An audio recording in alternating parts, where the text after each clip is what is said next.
ఉంది. ఈ దినము కూడా ఈ సంవత్సరాంతంలో ఉన్నటువంటి మన దినముల్లో నూతన సంవత్సరాన్ని ఎదుర్కొనబోతున్నాం. ముందుగా నీ తీర్మానము ఎలా ఉంది? ఏ విధమైన తీర్మానముతో నూతన సంవత్సరాన్ని ఎదుర్కొనబోతున్నావు అనే అంశం మీద నా సందేశాన్ని ఉంచాలని ఆశపడుచున్నాను. రాబోయే కాలంకి నీ తీర్మానము ఎలా ఉంది అనేది నేను తెలియజేయాలని ఆశపడుచున్నాను. మనము తీసుకునే తీర్మానములపై, మనం నిర్ణయించుకున్నటువంటి తీర్మానాలపైనే మన జీవిత వైఖరి అనేది ఆధారపడి ఉంటుంది.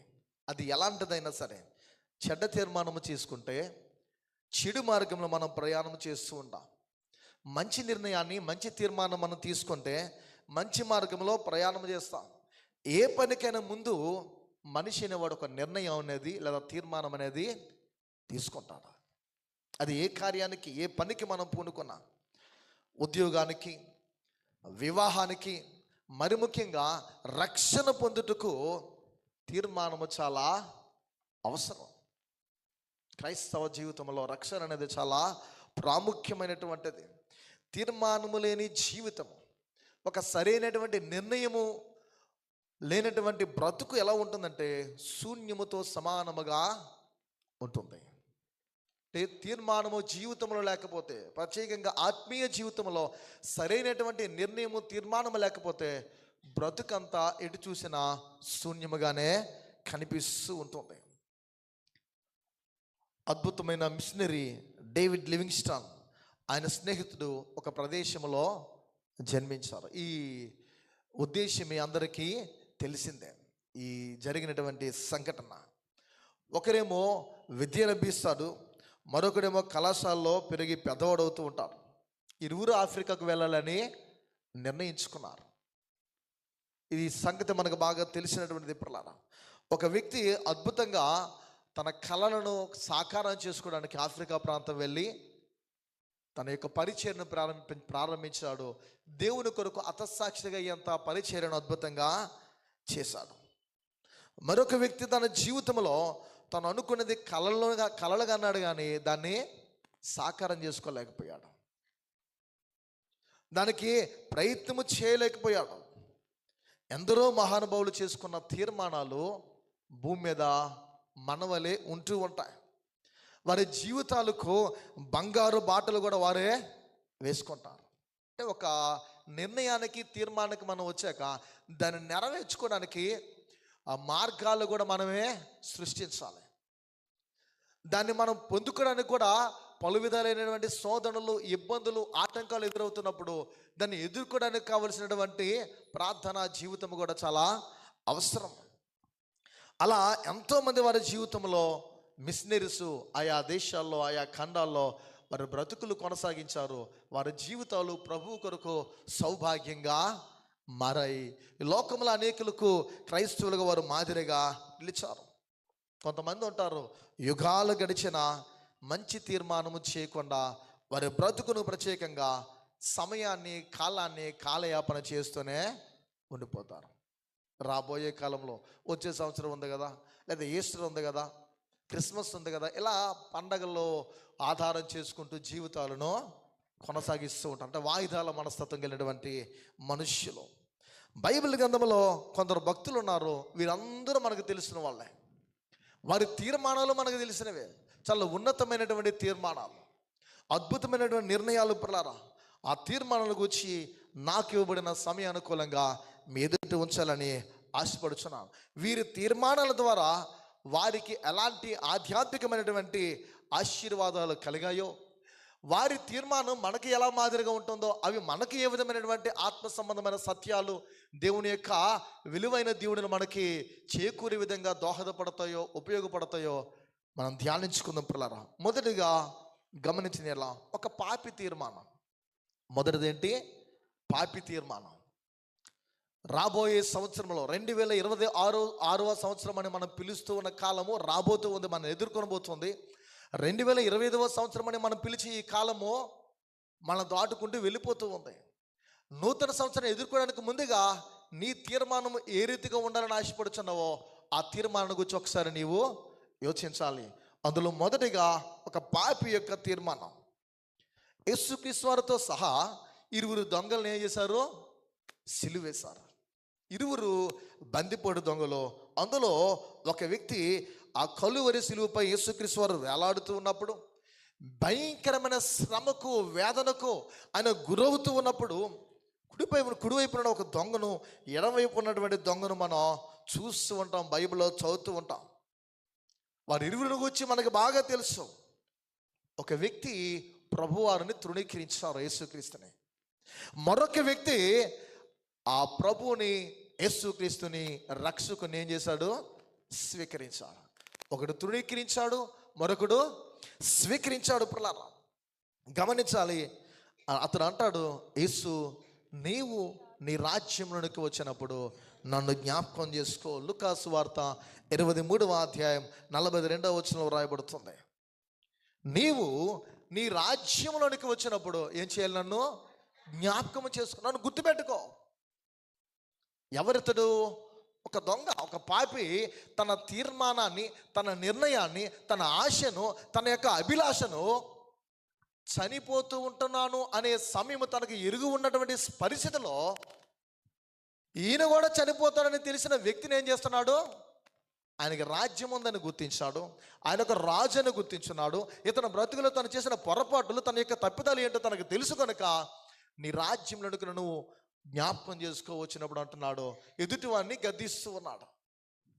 యేసు ప్రభువారు నేడే నీవు నాతో కూడా పరదేశంలో ఉందువు అనే వాగ్దానమైన అతడితో చేశారు. ఇవి మనం ప్రతి సంవత్సరం చూస్తున్నటువంటివి, వింటున్నటువంటివి.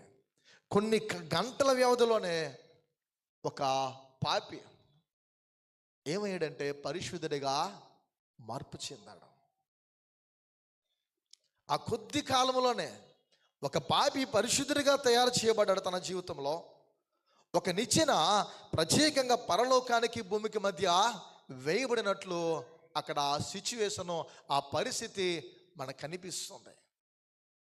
ప్రియమైన దైవజనమా, దేవుని సంఘమా, నూతన సంవత్సరాన్ని ఎదుర్కొనబోతుండగా ముందుగా ఒకవేళ నీలో నాలో పాపఛాయలు, పాపపు జీవితము, పాప సంబంధమైన ఆలోచనలు, దేవునికి హేయమైనవి ఏమైనా ఉంటే ఈ వ్యక్తి వల్ల నీవు నేను కూడా పాపులమే. ఈ పాపి ఒక నిర్ణయం, ఒక తీర్మానం తీసుకుంటున్నాడు. నీ తీర్మానం ఎలా ఉంటుంది? ఏ విధమైన తీర్మానాన్ని తీసుకుంటున్నావు? ఏ కల్వరి ప్రాంగణములో, ఏ కలువరి సిలువ యొద్ద పేతురు యొక్క విశ్వాసము సడలిపోయి ఆ ప్రాంగణం నుండి దూరంగా పారిపోయాడో, అదే కలువరి సిలువ ప్రాంగణములో ఒక దొంగ పరిశుద్ధుడిగా రూపాంతరం చెందాడు. ఒక దొంగ తన జీవితంలో, ఆ పాపి దేవుని యొక్క ఉన్నతమైన ఆధిక్యతను, ఆశీర్వాదాన్ని పొందుకోవడానికి ప్రత్యేకంగా ధన్యతను పొందుకున్నట్లు మనకు కనిపిస్తుంది. లూకాసు వార్త 23వ అధ్యాయము 1 పర్యాయము 41, 42 చదువుదాం. మనకైతే ఇది న్యాయమే, మనకైతే ఇది న్యాయమే, మనము చేసిన వాటికి తగిన ఫలము పొందుచున్నాము గాని ఈయన ఏ తప్పిదమును చేయలేదని చెప్పి ఆయనను చూచి యేసు నీవు నీ రాజ్యములోనికి వచ్చినప్పుడు నన్ను జ్ఞాపకము చేసుకొనమనెను. చాలమ్మ. అంటే ఆ వ్యక్తితో ఇది మనకు న్యాయమే. మనం ఏం చేసాం? తప్పిదములు చేసాం. మనం చేసిన పొరపాటులు, తప్పులు అనేకమైనవి. కానీ ఈయనైతే ఏమీ చేయలేదంటూ అతనిలో స్వపరీక్ష అనేది కనిపిస్తుంది. ఆయన అర్థించాడు. ఆ సిలువ ప్రాంగణంలో ఉన్న శిష్యులు చెదరిపోయారు. ప్రత్యేకంగా మనం గమనించిన ఎలా యోహాను తప్ప ఇంకెవడు లేడు. ఆయన వెంబడించిన శిష్యుల యొక్క విశ్వాసము సడలిపోయింది, కానీ ఈ దొంగ యొక్క విశ్వాసం ఇక్కడ బలపడింది. ఈ పాపి యొక్క విశ్వాసం బలపడింది. ఆ దొంగ తన జీవితకాలం అంతా ఎంతో సంపాదించి ఉండవచ్చు, ఎంతో మందిని దోచుకునవచ్చు. ఇంకా చనిపోతున్నాను అనే సమయంలో, అంటే చావుకు ముందుగా లేదా పూర్వం అని చెప్పుకోవచ్చు, యేసు అనే అద్భుతమైన సంపదను సంపాదించుకున్నాడు. ఒకవేళ పాపులుగా మనం ఉంటే ఏ ఆస్తిని, ఏ సిరిని, ఏ సంపదను మనం సంపాదించుకుంటున్నా. లోక సంబంధమైనటువంటి ద్రవ్యాల కొరకు, ధనము కొరకు ప్రాకులాడాడు, ప్రయాసపడ్డాడు, ఎంతోమంది కుటుంబాలను ఏడిపించాడు, దొంగిలించాడు. కడకు ఇది వినాశనమే, నాశనకరం, ఇదంతా పాపపు జీవితం అని గ్రహించి యేసు అనే సంపదను ఏం చేశాడు? తన బ్రతుకులో సంపాదించుకున్నాను. అంతకన్నా ఎక్కువ తన జీవితకాలం ఇంకేమీ కూడా సంపాదించలేడు ఏ మనిషి కూడా. అందుకే జక్కయ్య అంటాడు, నాకు కలిగినదంతా కూడా నేనేం చేస్తాను, ఎందుకు ఇచ్చేస్తాను అన్నాడు? యేసు అనే సిరి, యేసు అనే సంపద, ఆ కలిమిని సంపాదించుకుంటే ఈ లోకంలో ఇంకేది కూడా అవసరం లేదు అని పిల్లారా అతడి ద్వారా మనం నేర్చుకోవచ్చు. ఒక పాపపు మార్గము జీవపు మార్గముగా మారిపోయింది. మనం ఏదో ఓరల్గా చదివికి వెళ్ళిపోతాం, కానీ చాలా ఉన్నతమైనది ఇది. తన జీవితకాలం ఎప్పుడు కూడా అలా అనుకొని ఉన్నాడు, ఊహించి ఉన్నాడు ఆ వ్యక్తి. పాపపు మార్గము జీవపు మార్గముగా మారిపోయింది పిల్లారా. పాపి జీవితము పరిశుద్ధ జీవితముగా మార్పు చెందిందంటే అందుకు కారణం ప్రభు అయిన యేసు. ఆయన అనుగ్రహించాడు. దానికి ప్రాముఖ్యమైన రీజన్ ఏంటంటే అతని యొక్క తీర్మానము, పాపి యొక్క తీర్మానము. యేసు, నీవు నీ రాజ్యంలోనికి వచ్చినప్పుడు నన్ను జ్ఞాపకము చేసుకో. ఎప్పటి గురించో అడుగుతున్నాడు ఇప్పుడు. యేసు, నీవు నీ రాజ్యంలోనికి వచ్చినప్పుడు నన్ను జ్ఞాపకం చేసుకొని ఎప్పటికి వచ్చి ఈ దొంగ అడిగితే యేసుక్రీస్తు వారు ఎప్పుడో కాదురా అబ్బాయి అనేటట్లు ఏం చేశాడు? నేడే నీవు నాతో కూడా పరదేశంలో ఉందువు అని హామీ ఇచ్చారు ఆయన. నేడే అనేటువంటి మాట అద్భుతంగా మనం రాయబడుతుంది పిల్లరా. దొంగ రేపటిని గురించి ఆలోచిస్తే నేటిని గురించి దేవదేవుడు ఆలోచిస్తున్నాను. అందుకే చాలా ప్రేరణ ఈ మాట మనం విని ఉన్నాం, చెప్పుకుంటూ ఉంటాం. క్రైస్తవునికి రేపన్నది లేదు, జరిగిపోయినటువంటి నిన్నన్నది కూడా లేదని మనం గమనించాలి. నిత్యత్వంలో రేపు ఉండదు, నేడే ఉంటుంది. ఈ క్షణమే, ఇదే అనుకూలమైన సమయం అంటూ ఉంటాను. ఈ గడియే నీకు ఇవ్వబడిన కాలం. నీ జీవితము కూడా శాశ్వతము కాదు, నేటికే పరిమితం. రేపు అన్నది నీలో లేదు, నాలో లేదు. జరిగిపోయినది మనలో లేదు, మనకు చెందినది కాదు. నేడే అన్నదే శాశ్వతమని మనం గమనించాలి. రేపు ఏమి సంభవిస్తుందో మనకు తెలియదని జ్ఞాని అయిన సొలొమోను అంటూ ఉంటాడు. యాకోబు తన పత్రికలో తెలియజేస్తూ ఉంటాడు, రేపటి దినమునకు వచ్చి అతిశయపడకము, ఏ దినమున ఏది సంభవించినది మీకు తెలియదు. యాకోబు అంటాడు, నేడైనను రేపనైనను ఒకనొక ప్రాంతం వెళ్ళి లాభం సంపాదించుకుందామని చెప్పుకున్న వారలారా, రేపేమి సంభవించిన మీకు తెలీదు. మీ జీవము ఏపాటిది, అంతలో కనబడి కొంతలో మాయమైపోయి ఆవిరి వంటిది. మనందరికీ తెలుసు వాస్తవం. మన జీవితం ఎలాంటిది, మన బ్రతుకు ఎలాంటిది, మన ఆయుష్ ఎలాంటిది అనేది. ప్రియమైన దేవుని సంగమా, ఈ 2025 సంవత్సరంలో నీ బ్రతుకులు నీవు ఎలా నడిచినావు నీకు తెలుసు. నీ కుటుంబ పరిస్థితులు నీకు తెలుసు. నీ ఆత్మీయ జీవిత ఛాయలు ఎలా ఉన్నాయో నీకు తెలుసు. నీ ఆత్మీయ జీవిత నీడ ఎలా ఉంటుందో నీకు తెలుసు. ఒకవేళ నీకు మెచ్చే విధంగా, నీ యొక్క బ్రతుకు ఆత్మీయంగా నీకు నచ్చే విధంగా లేకపోతే ఈ పాపి వలె సరైన తీర్మానం లేదా నిర్ణయం నీవు తీసుకోవాలి. ఎందుకంటే దొంగ రేపటి గురించి ఆలోచించాడు, కానీ ప్రభువారు ఏం చేస్తున్నాడు? నేడే అతని జీవితంలో గొప్ప ఆశీర్వాదాన్ని తెలియజేస్తున్నాడు. రేపు సోమరుల దినము. ఎవరిది? సోమరుల దినము. బుద్ధిహీనుల గురించి బైబిల్లో సామెతల గ్రంథంలో రాయబడుతుంది. రేపు ఏమి సంభవిస్తుందో సోమరులకే తెలియదు, కానీ రేపే చేస్తామన్న ఆలోచన వారు ఉంటూ ఉంటారు. విశ్వాసిది నేడే అనబడిన ఈ దినమే. క్రైస్తవులది ఈ దినం అనేది, నేడనేదే ప్రత్యేకమైనది మనం గమనించాలి. అందుకే దేవుని బిడ్డలారా, ఈరోజే క్రీస్తు ప్రభువారిని హృదయములో రక్షకునిగా మనం స్వీకరించాలి, అంగీకరించాలి. సరైనటువంటి ఒప్పుకోలు మనం కలిగి ఉండాలి. దాన్నే మారు మనస్సు అని అంటూ ఉంటాం. నీ మనస్సు మారాలి, లోక మర్యాదను అనుసరించకూడదు. ఉత్తముడైన ప్రభువు నీవు అంగీకరించాలి, రుచి చూడాలి. నీ మనస్సు రూపాంతరము చెందాలి. అది చెందాలంటే మనలో ఉన్న పాపాలు ఈ వ్యక్తి వలె ఒప్పుకోవాలి. అతడు యేసుక్రీస్తు వారి దగ్గర నేను పాపిని, నేను దొంగను, అది ఇది అని చెప్పలేదే. ఎలా తన బ్రతుకులో ఆ ఉన్నతమైన ఆశీర్వాదాన్ని పొందుకున్నాడంటే, ఎదుటివానితో సంభాషిస్తున్నప్పుడు, మాట్లాడుతున్నప్పుడు అతని యొక్క బ్రతుకును కూర్చున్నటువంటి పరీక్ష జీవితము కనిపిస్తుంది. అంటే మన పొరపాటులను, మన తప్పులను గుర్తించేవారుగా మనం ఉండడం కూడా జ్ఞానం కలిగి ఉండడమే. మనకు అర్థమయ్యే భాషలో చెప్పుకోవాలంటే, నాకు ఒక రోగం ఉంది, నేను ఒక రోగినే అని నేను గుర్తిస్తే మంచిదే. ఆ రోగాన్ని కూడా, ఆ జబ్బుని కూడా గుర్తించుకునే పొజిషన్లో, పరిస్థితులను ఉంటే నేను అజ్ఞానిని, బుద్ధిహీనుడిగా ఉన్నట్లు. బైబిల్ వాద ఎలా ఉందంటే, నువ్వు ఏ స్థితిలో ఉన్నావో దాన్ని నీవు నిర్ధారించాలి. అది నీకే తెలుసు. నీ బలహీనత నీకు తెలుసు, నీ బలం నీకు తెలుసు. ఇంకా బైబిల్లో ఉన్న ఉన్నతమైన ఉద్దేశం ఏంటంటే, నీ బలం ఏంటో చెప్పు, నీ బలహీనత నేను తెలియచేయగలను. అంటే నీ బలహీనత అందులోనే ఉంటుందని పొందుకోవాలి. యేసులో జీవించి మన బ్రతుకును కొనసాగించాలి. ఆలస్యము చేస్తే అది చాలా ప్రమాదం. ఆలస్యము చేయకు సుమా. ఈ పాపి తీర్మానము చాలా అద్భుతంగా ఉంది. అందుకే రక్షణ తరంగాలపై పరదేశకి చేరుకున్నాడు. మన నిర్ణయ తీర్మానాలు ఎలా ఉన్నాయి? మన నిర్ణయాలు, మన తీర్మానాలు సరిగా లేకపోతే ఎడబాపు అనే పరిస్థితి బ్రతుకులో ఎదురవుతుంది. జాగ్రత్త సుమా. రెండవదిగా గమనించిన ఇలా ఒక సువార్తికుని యొక్క తీర్మానం, అదే మనం చదువుకుని ఉన్నాము. కొరింథీయులకు రాసినటువంటి మొదటి పత్రిక 2వ అధ్యాయము 2వ వచనంలో రాయబడుతుంది. పౌలు అంటున్నాడు, నేను యేసుక్రీస్తును, అనగా సిలువ వేయబడిన యేసుక్రీస్తును తప్ప మరి దేనిని మీ మధ్య నెరుగుకుదనని నిశ్చయించుకుంటేని. మనము రక్షణ పొందాక దేవుడు మనకొక పని సిద్ధం చేస్తాడు. నీకు మనందరికీ. నువ్వు రక్షణ పొందుకున్నాక దేవుడు మనందరికి ఒక పనిని ప్రిపేర్ చేసి సిద్ధంగా ఉంచుతాడు. ఏంటి ఆ పని అంటే స్వార్థ ప్రకటన. ఏంటది? స్వార్థ ప్రకటన. రక్షింపబడిన ప్రతి వ్యక్తి ఈ స్వార్థ ప్రకటన చేయాలి.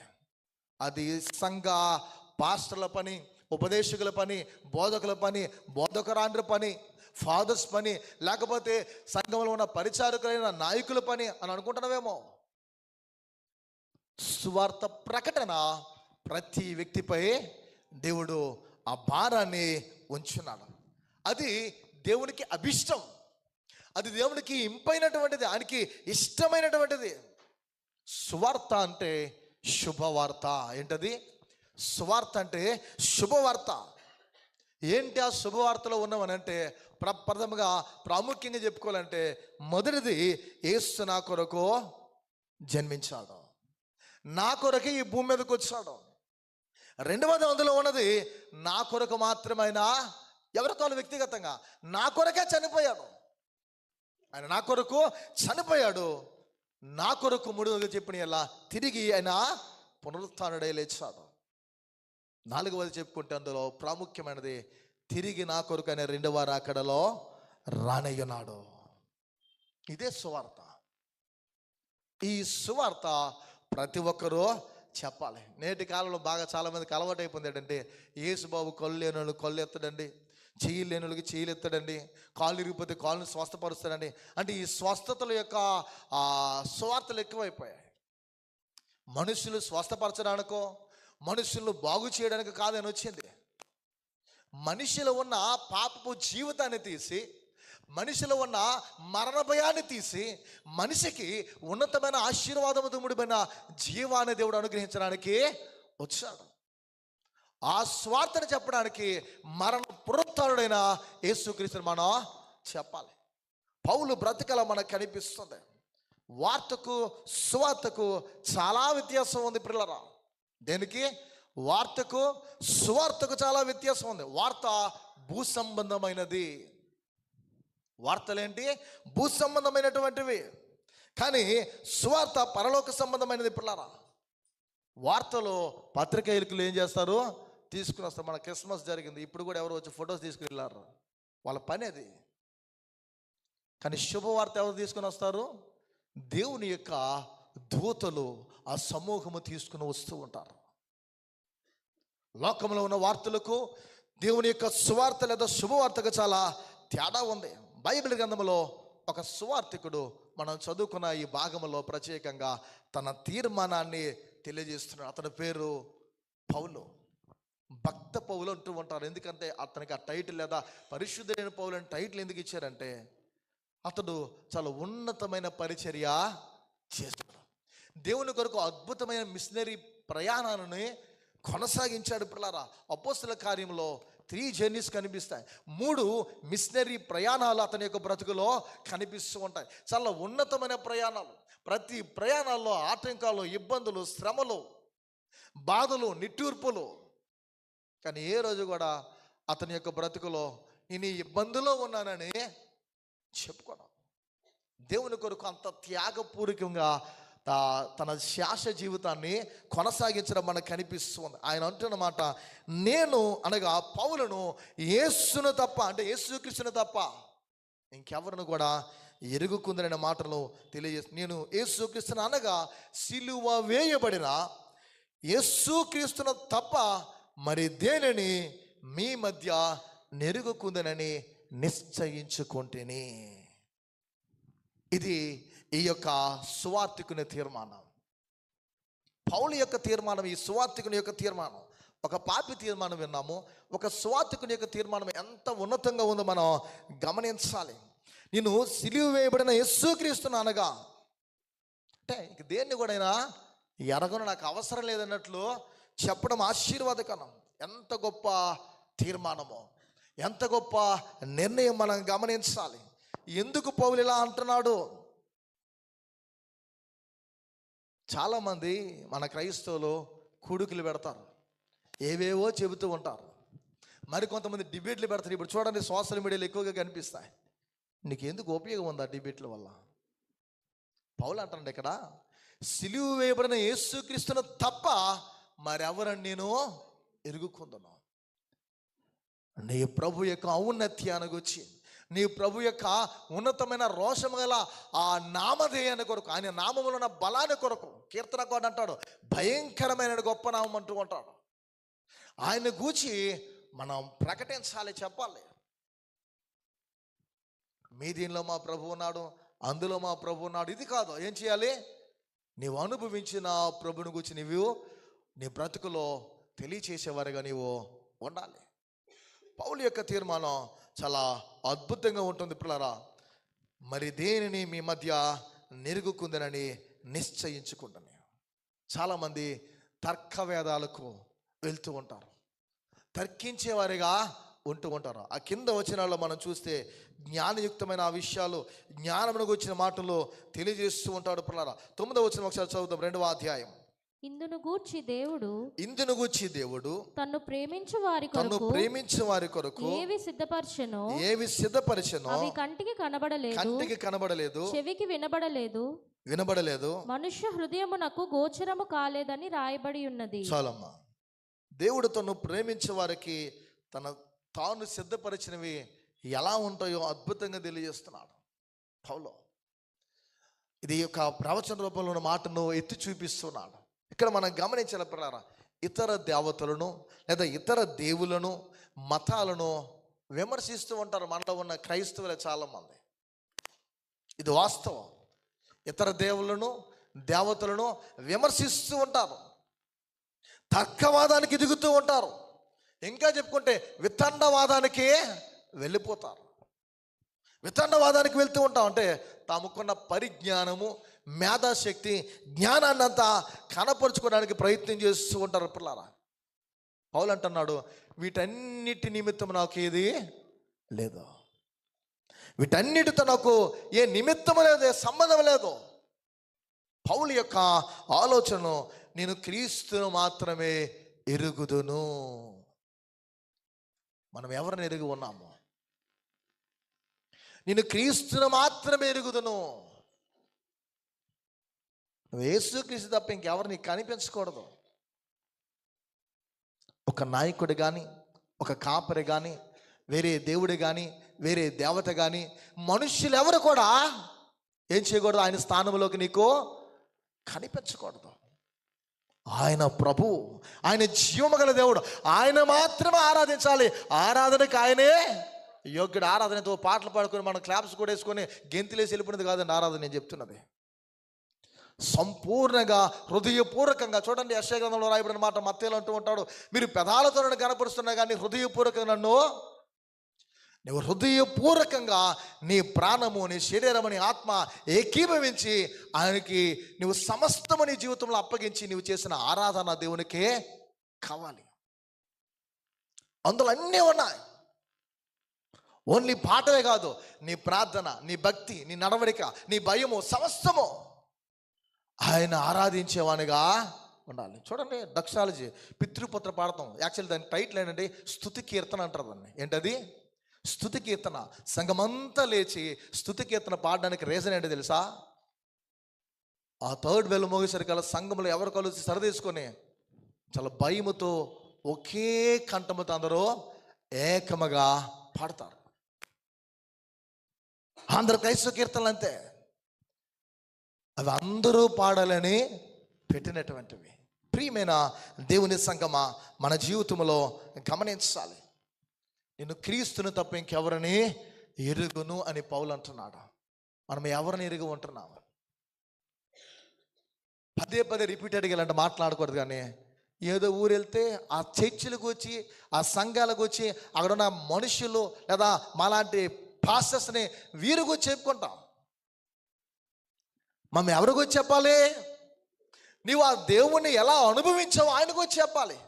ఇవి పోయే మనలోనే వాస్తవాలు. ఇవి మనలో నుండి ఏవి పోతున్నామంటే ఉండవలసినవి పోతున్నాయి, ఉండకూడనివన్నీ లోపలికి తెచ్చేసుకుంటున్నాం. 2025 సంవత్సరంలో ఈ ముగింపు కాలానికి వస్తున్న మన బ్రతుకులో నీ తీర్మానము ఎలా ఉంది? ఆయన తప్ప నేనెవ్వరిని గూర్చి బోధించను అని అంటున్నాడు ఇక్కడ పౌలు. ఆయన గూర్చి తప్ప ఇంకెవరి గురించి నేను బోధించను. ప్రియమైన దేవుని బిడ్డలారా, పౌలు భక్తునికున్న ఆ తీర్మానంలో మనలో ఉందా? మల్లెల దావీదు గారు అద్భుతంగా రాస్తూ ఆ కీర్తనలో తెలియజేస్తూ ఉంటారు. పరమత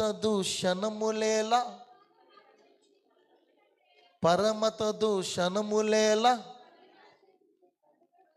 నాకు తెలిసినంత వరకు, అదే నాకు తెలిసినంత మట్టుకు యేసుక్రీస్తు దేవుడంచు. ఏమంటండి ఆయన మల్లెల దావీదు గారు? నాకు తెలిసినంత వరకు యేసుక్రీస్తే దేవుడు. పరమత దూషణలు నీకెందుకు? ఎదుటి వ్యక్తి గురించి నీకెందుకు? ఆవిడ సరిలేదండి, ఈయన బాగలేదండి. నువ్వు తీర్పరవా? నువ్వేం చేజివా? నువ్వు మంచివాడవా? నువ్వు మంచిదని పుణ్యాత్మురాలవా? నువ్వు పుణ్యపురుషుడివా? పుణ్య స్త్రీవా? తీర్పు తీర్చే మనుష్యుడా, ఏ విషయంలో ఎదుటి వారిని నువ్వు నిందిస్తూ ఉన్నావో ఆ విషయంలో నువ్వు నేరస్తుడవై ఉన్నావు పౌలు అంటాడు. దాన్ని మరింత ఖండితంగా యేసుక్రీస్తు వారు అంటారు, ఎదుటి వాని కళ్ళలో ఉన్న చిన్నపాటి నలుసును తీసే ముందు నీ కళ్ళలో ఉన్న దూలాన్ని. ఇంకా మనం చెప్పుకుంటే పౌలు అంటాడు, పౌలు పత్రికలు చాలా ఉన్నతమైనది. ఈ 2 ఎంట్రీలు పట్టుకొని టపా టపా కొట్టినట్టు ఉంటాయి. మీకు మీరే పగ తీర్చుకొనక నా ఉగ్రతకు చోటు ఇయ్యండి రా అబ్బాయి. నేనున్నాను దేవుణ్ణి, నా ఉగ్రతకు చోటు ఇవ్వండి. ఇలా ఏళ్ళెట్టి చూపుకుంటే నేను దేవుని కాదండి చెప్తున్నాను. నా ఉగ్రతకు చోటు ఇవ్వండి, పగ తీర్చడం నా పని, ప్రతిఫలం నేనేస్తా. నువ్వు తీర్పడవ కాదుగా, ఇచ్చేవాడని నేను, సృష్టించేవాడని నేను, లైమ్ చేసేవాడని నేను, గాయపరిచేవాడని నేను, బాగు చేయవాడని నేను, స్వస్థపరిచేవాడని నేను, మృతునొంది ఇచ్చేవాడు నేనే దేవుడును, నేను తప్ప వేరొక దేవుడు నీకు ఉండకూడదని నా అని చెప్పగలిగిన వాడు ఏకైక ధీరుడు ప్రభు యేసు దేవదేవుడు యెహోవా. ఆయన తప్ప ఇంకెవరు నా అని చెప్పలేరు, నేనే అని చెప్పలేరు. ఎందుకంటాడు, నేనే మార్గం అని చెప్పగలిగిన వాడు యేసు తప్ప ఇంకెవరు ఈ భూమి మీద లేరు.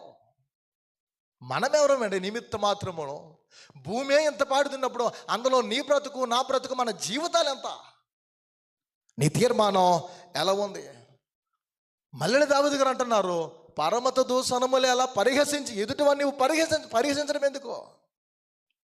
ఎదుటి వాళ్ళ వరకు అక్కర్లే, మనలో మనమే పరిహాసం చేసుకుంటున్నాం, మనకు మనమే అపహాసుకులే తయారవుతున్నాం, మనమే వెక్కిరింతలో వేలాకోలాలు చేసుకుంటున్నాం. ఈ వాస్తవాలు ఇవి మనకి తెలుసు, మనం ఎలా ఉంటున్నామో. ఇంకా అలా ఉంటే పరలోకానికి ఎవడమో వెళ్ళాం, ఎవరమో పరలోకానికి వెళ్ళాం. వెలుగైతే మనలో క్రీస్తు ఛాయలు, క్రీస్తు నీడలు కనిపించాలి, క్రీస్తు ఓటలు కనిపించాలి. ఒక నది కలదు, దానికి 4 కాలువలు కలవంటూ ఉంటాడు. ఆ ఓటల మనలో నుండి రావాలి. పాపాత్మురాలైన స్త్రీతో, సమరయ స్త్రీతో ముచ్చటిస్తూ నేను ఇచ్చి నీళ్లు త్రాగోడు అనటికి దప్పికొని అంటాడు. అందుకే మనలో పరిహాసాలు చేసే తత్వం ఉంటే అది ఇప్పుడే తీసేద్దాం.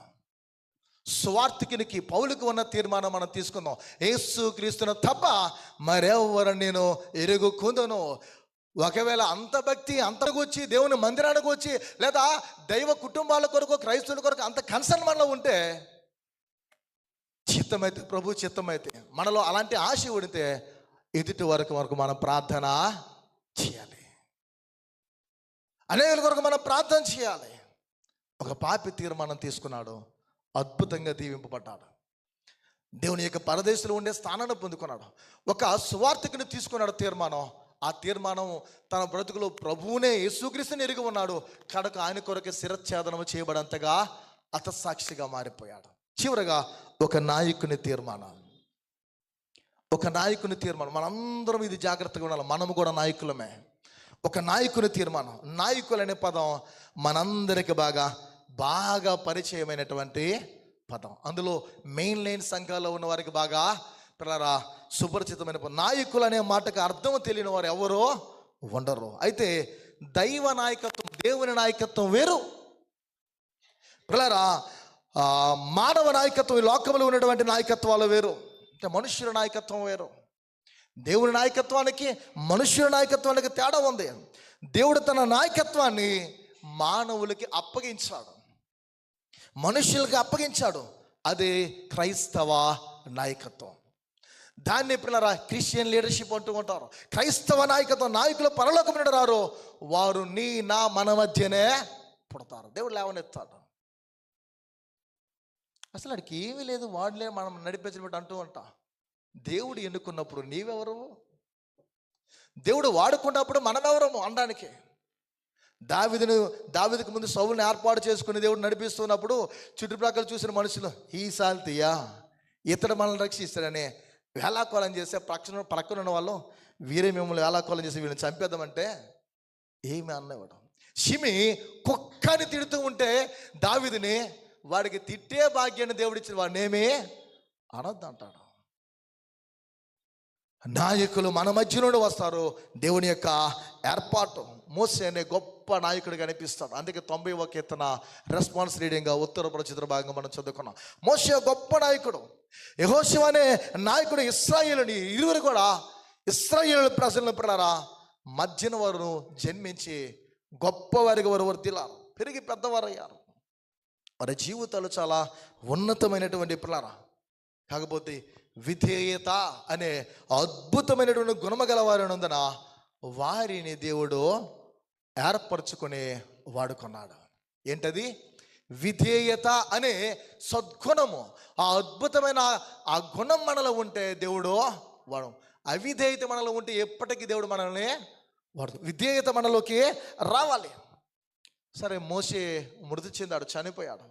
మోసే మృతి చెందాక యెహోషువ అనే దేవుడు తనకు ప్రత్యయముగా మోసే స్థానములో ఆ ప్లేస్లో ఎవరిని ఏర్పాటు చేసుకున్నాడు? యెహోషువ అనే దేవుడు ఏర్పాటు చేసుకున్నాడు. ఈ సమూహము నడిపించిన గొప్ప నాయకుల వారు. ఆ వ్యక్తిని దేవుడు ఏర్పాటు చేసుకున్నాడు. ఈ ఇద్దరు సామాన్యులేమే కారు.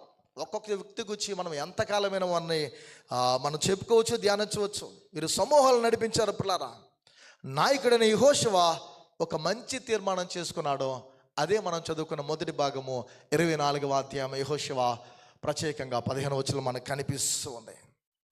ప్రియ దేవుని సంగమా, యెహోషువ తీర్మానము గమనించాలి, జాగ్రత్తగా ఆలోచించాలి. మీరెవరిని సేవించినను సేవింకపోయినను, నా మట్టుకైతే, అంటే నేనును నా ఇంటి వారును యెహోవాను. మనం ఇంటి దగ్గర పెడతాం, ఇవి ఇళ్ళ దగ్గర పెడతాం. నేనును నా ఇంటి వారును యెహోవాను సేవిస్తామని, లేకపోతే ఈ గృహమునకు క్రీస్తే అధిపతి అని, నేడే ఇంటికి రక్షణ వచ్చి ఉన్నదని, ఇలాంటివి మనం వాక్యాలు పెడుతూ ఉంటాం పిల్లరా. క్రైస్తవ విశ్వాసకి ఇదే మొదటి మెట్టు. ఏమిటంటే ప్రియా దేవుని బిడ్డలారా గమనించాలి. నీ తీర్మానం మొదటి మెట్టు. రెండవది గమనించిన ఇలా ప్రకటన, సువార్త ప్రకటన రెండవ మెట్టు.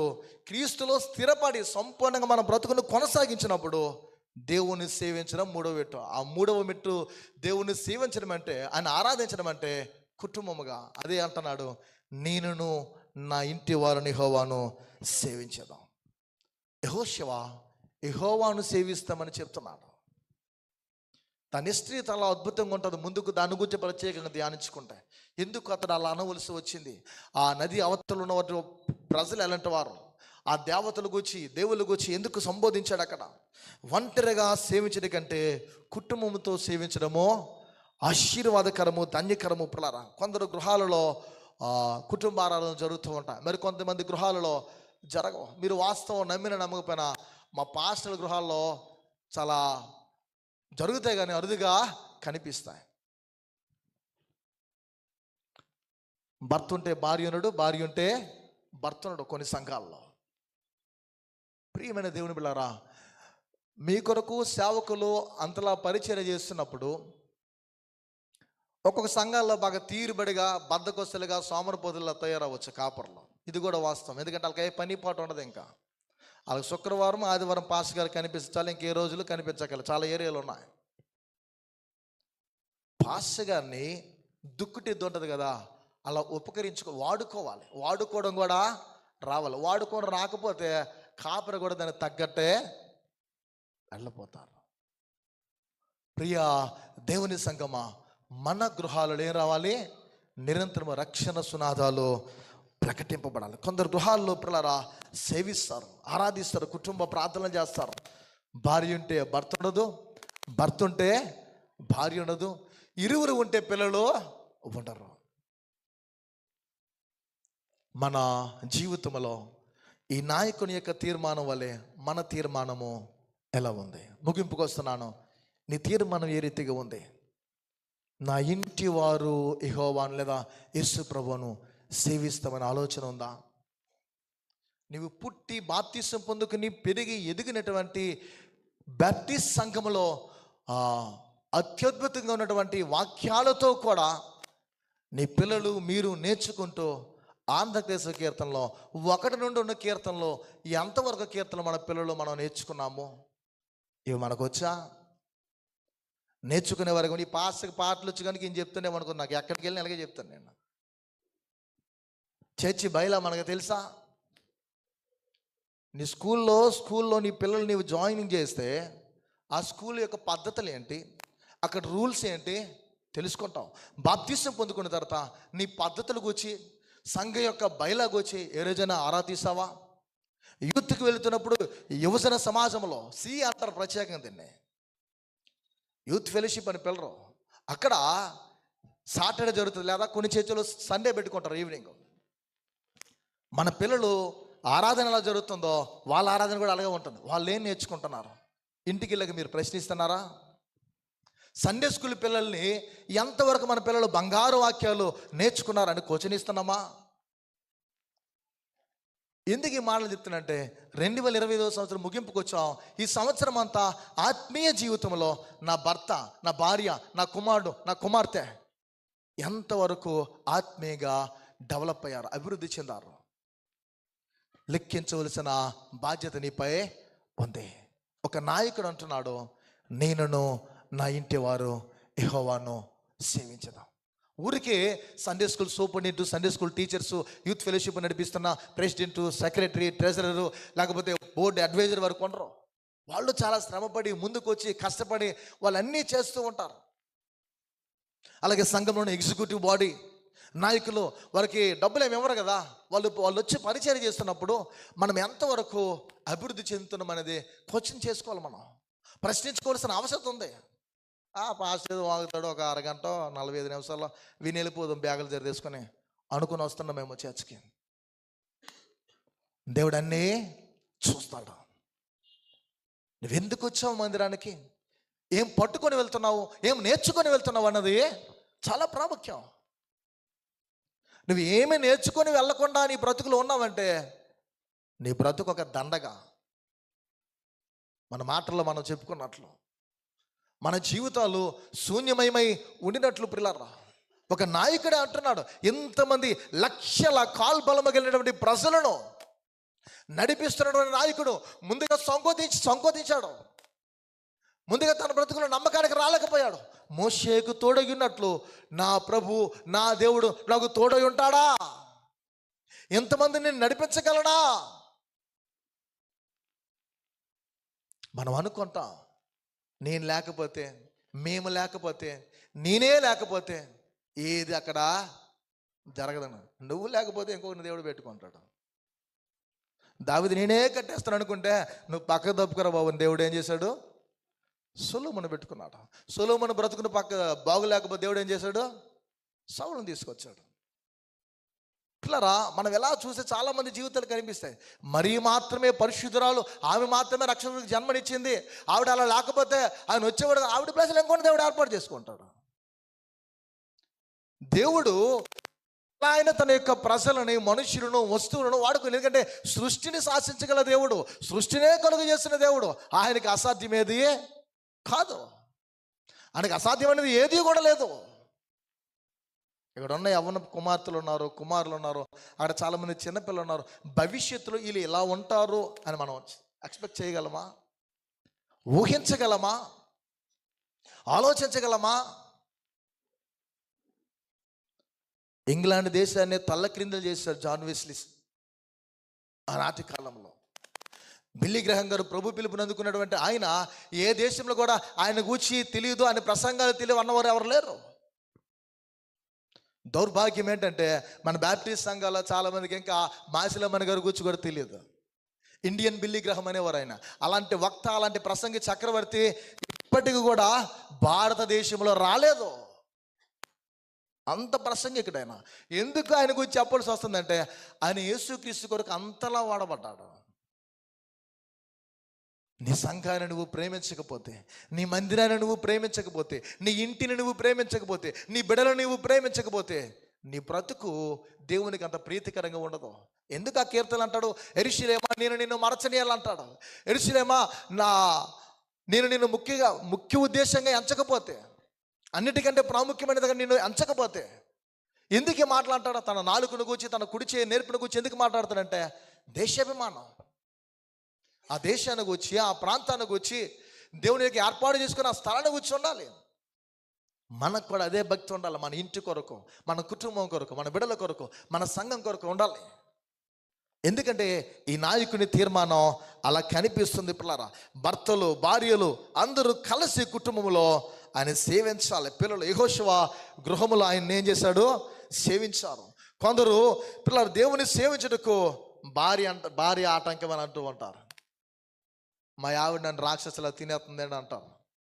కొంతమంది నా యజమాని అంటే ఆయన రోజు తాగేసి వస్తాడని అంటాం. అంటే ఇవన్నీ ఏంటంటే మనం చెప్పుకున్నటువంటి సాకులు. ఒకసారి చెప్పాను, 1 గంటన్నర చెప్పాను మన చర్చలో, నాకు గుర్తుంది. సాకులు, క్రైస్తవ సాక్ష్యాలని, అన్యుల సాక్ష్యాలని. క్రైస్తవ సాకులు, అన్యుల సాక్ష్యాలని. క్రైస్తవులు సాకులే చెప్తారు, సాక్ష్యాలు ఉండవు. ఎవరు సాక్ష్యాలు ఇస్తారు? అన్యులు చెప్తారు. అన్యులు చెప్తారు. ఒక ఫరో చెప్పినట్లు. ప్రియా దేవుని సంగమా, మన జీవితంలో సాక్ష్యాలు మనలో నుండి రావాలి. వారాటంకం, వీరాటంకం అని చెబుతూ ఉంటాం పిల్లరా, కానీ ఇది నిజం కాదు. హానోకు కుమారులను, కుమార్తెలను కంటూ దేవునితో నడిచాడని పరిశుద్ధ గ్రంథంలో రాయబడి ఉంది. హానోకు వలె యెహోషువ కూడా కుటుంబంతో కూడా దేవుని సేవించాడు. అందుకే గొప్ప నాయకుడిగా ఎంచబడ్డాడు, పేరు సంపాదించుకున్నాడు. మోషే నాయకత్వాన్ని దేవుడు బలపరిచాడు, దేవుడు ఆశీర్వదించాడు. యెహోషువ నాయకత్వాన్ని బలపరిచాడు. మన సంఘంలో కూడా భావి కాలంలో, రాబోయే కాలంలో ఎంతోమంది దేవుడు నాయకులుగా, నాయకురాండ్రుగా లేవనెత్తి వాడిని బలపరుస్తాడు దేవుడు. అందుకే యెహోషువ అంటాడు 1:6 నిబ్బరము కలిగి ధైర్యంగా ఉండుమని దేవుడు వాగ్దానం చేస్తున్నాడు ఆయన. నిజమే సంఘమా, నూతన సంవత్సరం ఎదుర్కొనబోతున్న ఈ సమయంలో, ఈ సంవత్సరాంతంలో మారు మనసు పొంది యేసు ప్రభువుని అంగీకరించి జీవించు. ఆలస్యం చేయకు. పాపి తీర్మానం గురించి మనం విని ఉన్నాం, ఒక స్వార్థకుని తీర్మానం గురించి మనం విని ఉన్నాం, నాయకుని తీర్మానం గురించి విన్నాం. నేడు యేసు నీకు రక్షకుడు. ఆయన నువ్వు అంగీకరించాలి.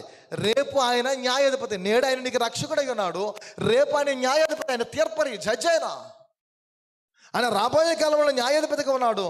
ఆయన నీకు సమీపంగా ఉండగానే ఆయన వెతకో, కీర్తనలు అన్నట్లు సమీపంలో ఉండగానే ఆయన మనం వేడుకోవాలి, ఆయన మనం చేర్చుకోవాలి, మన హృదయంలో చేర్చుకునే వరకు ఉండాలి. ఒక క్రొత్త మార్గములో సరైన తీర్మానంతో మన ప్రయాణము ఆరంభిస్తే నీ చేయి పట్టుకునే దేవుడి గమ్యానికి నడిపిస్తాడు. అలా పరిశుద్ధాత్మ దేవుడు నీ తీర్మానాన్ని ధృవీకరించి దాన్ని ఆయన స్థిరపరిచి నిర్భయులుగా ఆనందముతో సంతోషముతో రాబోయే కాలం కొరకు ఆయన మనల్ని సిద్ధపరిచి నడిపించాలని రండి తలలు ఉంచుకుందాం, ప్రార్థిద్దాం, మన తీర్మానాలు దేవుని ఎదుట తెలియచేద్దాం. దేవుడి మాటలు దీవించిన గాక ఆమేన్. ప్రార్థన చేద్దాం. ప్రియులారా, నిజమే ప్రభువా, నా తీర్మానంపై నా బ్రతుకు ఆధారపడి ఉంటుంది, నా నిర్ణయంపై నా జీవిత వైఖరి ఆధారపడి ఉంటుంది. మంచి తీర్మానం తీసుకుంటే మంచి మార్గంలో నడుస్తాను, చెడు తీర్మానం తీసుకుంటే చెడ్డ మార్గంలో వెళ్తాను. ఒక పాపి సరైన తీర్మానం తీసుకున్నాడు. ప్రభువా, నీ రాజ్యంలోకి వచ్చినప్పుడు యేసు నన్ను జ్ఞాపకం చేసుకో, నేడేను నాతో కూడా పరదేశంలో ఉందో. ఒక సువార్థికుడు తీర్మానం తీసుకున్నాడు, యేసుక్రీస్తు సిలువ వేయబడిన యేసుక్రీస్తు తప్ప వేరెవరు నేను ఎరుగుకుందని అంటున్నాడు. ఒక గొప్ప నాయకుడు తీర్మానం చేసుకున్నాడు, నేనను నా ఇంటి వారును యెహోవాను సేవిస్తాం. నీ తీర్మానం ఎలా ఉంది? ప్రార్థన చేద్దాం. పరిశుద్ధుడా, ప్రేమ కలిగిన దేవునికి స్తోత్రాలు. వెతబడిన వాక్కులు బట్టి ప్రార్థిస్తున్నాం, నిరికటి ఫలింపచేయాలి. వాక్యానుసారమైన జీవితము, వాక్యానుసారమైన ప్రవర్తన, వాక్యానుసారమైన బ్రతుకులు మా బిడ్డలైన ప్రతి ఒక్కొక్కరి మీరు కలుగు చేయాలి. ఎదుగో దేవా, నీ మాటలను దేవా అనుసరించడానికి, నేను పోలి నడవడానికి కావలసిన సహాయతను దయచండి. వారి నిర్ణయాలను, వారి తీర్మానాలను మీరు స్థిరపరిచి నూతన మార్గంలో దేవ వారిని నడిపించమని ఈ ప్రార్థన మా ప్రభువును, మా జీవితాలను పరిశుద్ధపరిచి తన నూతన మార్గంలో నడిపిస్తున్న యేసు నామములో వేడుచున్నాను తండ్రి, ఆమేన్. చక్కనైన